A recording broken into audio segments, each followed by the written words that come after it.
में हम डिटेल में जानेंगे कि कैसे वॉल्यूम को प्राइस एक्शन के साथ ट्रेड करते हैं। किसी भी स्टॉक के प्राइस को मैनिपुलेट किया जा सकता है, लेकिन एक चीज जो कोई मैनिपुलेट नहीं कर सकता वह वॉल्यूम है। अगर आप अब तक ट्रेडिंग में लॉस कर रहे हैं तो यह वीडियो आपके लिए है। इस वीडियो को देखने के बाद आपकी ट्रेडिंग स्टाइल हमेशा के लिए बदल जाएगी और धीरे धीरे आपको प्रॉफिट होना शुरू हो जाएगा। हम आपको एक ऐसा मैजिक सेटअप बताएंगे जिसे यूज करके आप हाई रिस्क रिवॉर्ड रिटर्न वाले ट्रेड में एंट्री लेकर बड़े प्रॉफिट बना सकते हैं। ये स्ट्रेटजी मैं खुद भी यूज करता हूं और ये मेरे लिए बहुत अच्छा काम करती है, लेकिन उससे पहले हमें वॉल्यूम को जानना होगा कि वॉल्यूम क्या है। वॉल्यूम एक पार्टिकुलर टाइम में कितने बाय ऑर्डर और कितने सेल ऑर्डर एग्जीक्यूट हुए ये बताता है। मतलब अगर हम वन डे टाइम फ्रेम में चार्ट को लगाते हैं तो हर एक कैंडल हमें पूरे दिन में मार्केट कहां से शुरू हुई, कहां बंद हुई, कितना ऊपर तक गया और कितना नीचे तक गया, ये सारा इंफॉर्मेशन बताती है। उस कैंडल के नीचे चार्ट के बेस पर हमें वॉल्यूम दिखता है जो बताता है कि उस दिन कितनी क्वांटिटी में उस स्टॉक के बाय और सेल ऑर्डर एग्जीक्यूट हुए। आपको पता है कि मार्केट में बाय और सेल एग्जीक्यूटेड ऑर्डर्स बराबर होते हैं। फॉर एग्जाम्पल, अगर इस दिन एक 120 क्वांटिटी में बाय ऑर्डर लगे लेकिन सिर्फ 100 क्वांटिटी में सेल ऑर्डर लगे तो इस सिचुएशन में 100 क्वांटिटी ही एग्जीक्यूट होंगी, बाकी बचे बायर्स की 20 क्वांटिटी बची रह जाएगी। यहाँ पर बायर्स की 100 क्वांटिटी और सेलर्स की 100 क्वांटिटी का मतलब है कि इस दिन टोटल वॉल्यूम 100 होगी। जब कभी भी चार्ट्स पर हमें ज्यादा वॉल्यूम दिखे, यानी कि वॉल्यूम बार की हाइट नॉर्मल वॉल्यूम बार से थोड़ी ज्यादा हो, इसका मतलब होता है कि उस स्टॉक में उस पार्टिकुलर टाइम में ज्यादा बाय और सेल ऑर्डर्स एग्जीक्यूट हुए हैं।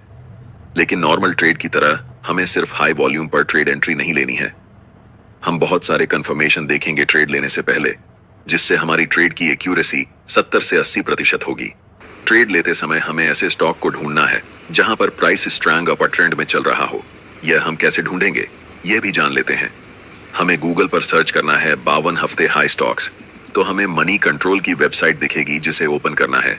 यहाँ पर आपको सारे स्टॉक्स के नाम दिख जाएंगे जो 52 हफ्ते की हाई पर चल रहे होंगे। इन सभी को आप अपने ट्रेडिंग व्यू या जिस ब्रोकर में ट्रेड करते हैं वहां पर विश लिस्ट में ऐड कर लेना है। चलिए जानते हैं ट्रेड में एंट्री के लिए हम कौन कौन सी चीज चार्ट्स पर देखेंगे। नंबर 1, उस स्टॉक की प्राइस स्ट्रैंग अप ट्रेंड में हो। स्ट्रैंग अप ट्रेंड मतलब हायर हाई बनाते हुए ऊपर की ओर जा रही हो। नंबर 2, उस चार्ट पर कंटिन्यूअस पैटर्न होना चाहिए। कंटिन्यूअस पैटर्न में असेंडिंग ट्रायंगल या फ्लैग एंड पोल होना चाहिए।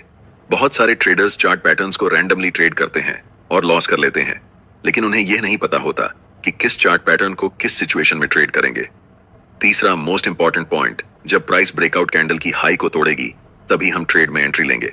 और नंबर 4, ब्रेकआउट वॉल्यूम बार के पहले की वॉल्यूम डिसेंडिंग ऑर्डर में हो, मतलब पहले बड़ी बार, उसके बाद धीरे धीरे बार की साइज छोटी हो रही हो और अचानक से ब्रेकआउट कैंडल की वॉल्यूम बार प्रीवियस वॉल्यूम बार से ज्यादा बड़ी हो, तभी हम ट्रेड में एंट्री करेंगे। एग्जिट के फिर 2 तरीके होंगे। हम अपना स्टॉप लॉस ब्रेकआउट कैंडल के लो के नीचे रखेंगे और अगर स्विंग लो थोड़ा नजदीक है तो हम अपना स्टॉप लॉस स्विंग लो के पास रखेंगे। टारगेट के लिए डिफरेंट मेथड्स यूज कर सकते हैं। या तो हम एक फिक्स्ड रिस्क रिवॉर्ड लेकर मार्केट से निकलेंगे, जिसमें एक है 3 मिनिमम रिस्क रिवॉर्ड होना चाहिए अगर आप फिक्स्ड रिस्क रिवॉर्ड के हिसाब से ट्रेड से एग्जिट लेते हैं। और दूसरा तरीका एग्जिट लेने का यह है कि आप 9 EMI को चार्ट पर लगाएंगे और ट्रेड को तब तक राइड करेंगे जब तक कैंडल 9 EMI के नीचे क्लोज नहीं हो जाती।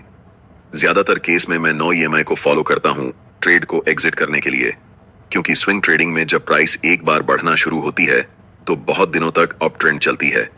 स्क्रीन पर दिख रहा chart one day time frame में IRFEC का है जो पहले से अपर ट्रेंड में है।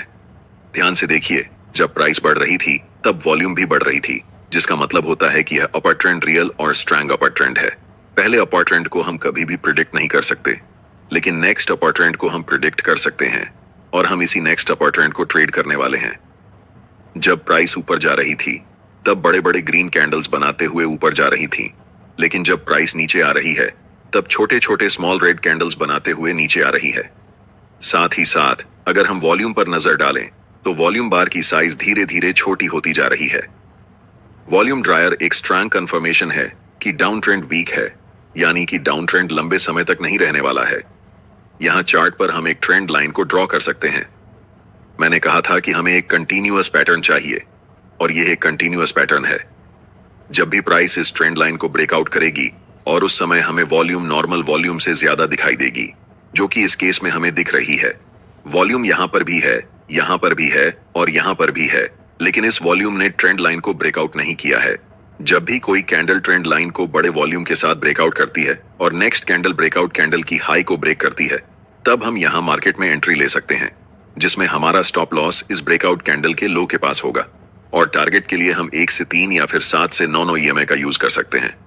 नेक्स्ट टाइम इसी चार्ट पर इस रैली के बाद प्राइस धीरे धीरे नीचे की तरफ आ रही है, कंसोलिडेट होते हुए, और प्राइस के साथ वॉल्यूम भी ड्राई हो रहा है।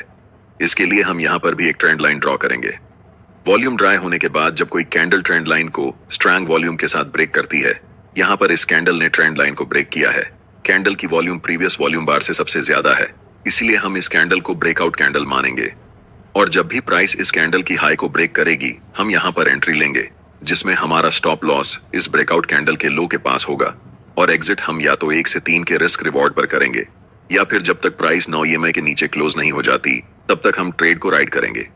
इसी सिचुएशन में अगर आप देखेंगे तो अप ट्रेंड के दौरान प्राइस हाई बनाते हुए जा रही थी और जब प्राइस ऊपर जा रही थी तब वॉल्यूम भी बढ़ रही थी, जो कंफर्म करता है कि अप ट्रेंड स्ट्रॉन्ग था।